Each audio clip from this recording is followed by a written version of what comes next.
I recently decided to try experimenting with the shamanic snuffs derived from the South American and Caribbean leguminous tree Anodonanthera colubrina. The snuff was prepared by moistening and smashing the seeds to a paste and mixing with a small amount of calcined lime, made by burning a small piece of snail shell. This paste was slowly dried in the oven at 200 degrees Fahrenheit and laboriously ground to as fine a powder as possible. This preparation method closely mimics that used by native shamans, though references to fermentation have been made, and it is possible that some fermentation or enzymatic process may account for the dramatic psychopharmacological effects of native snuffs that appear to be lacking in this Yopo analog. Experimentation with my snuff intranasally at 100 to 250 mg equivalent to 1 to 3 seeds led only to an uncomfortable though barely perceivable pressure in the head, mild dysesthesia of extremities, feeling of racing or pounding heart, and a strange alien dread which is hard to describe but is highly aversive in an insectoid way even when the feeling is barely perceived. As no significant psychedelic effects were obtained, I decided to try smoking. Started with 1 seed dried and crumbled smoked in a typical MJ pipe.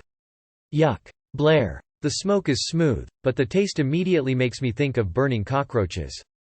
Somehow I take the 2 more tokes it takes to finish the seed and try to ignore the smell, taste and observe. No visuals, no auditory, only a more intense head pressure, more intense cardiovascular effect, and considerable nausea. Perhaps an extract would make this easier. 20 seeds are ground in the blender with 100 ml water and allowed to soak for 2 days, or boiled until volume considerably reduced, strained, liquid saved. Seeds re-extracted by same procedure. Liquid extracts combined, poured onto 100 mg, calcined lime, and dried under a light bulb. Yield 800 mg brown material.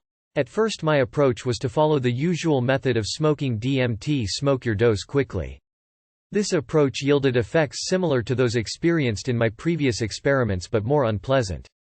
Still no detectable mental or sensory effects. The maximum amount I was able to smoke, 200 mg, finally produced some minor visual effects, a barely perceptible waviness without any color enhancement. Mental effects were more appreciable and consisted of unfamiliar fear-like feelings that were not fear. By now I am getting used to the masochistic ritual of smoking this foul substance but am quite frustrated by the lack of dramatic effects. I decide to go out on a limb and try something I have never heard of anyone doing. Making a Huasca with P. harmala.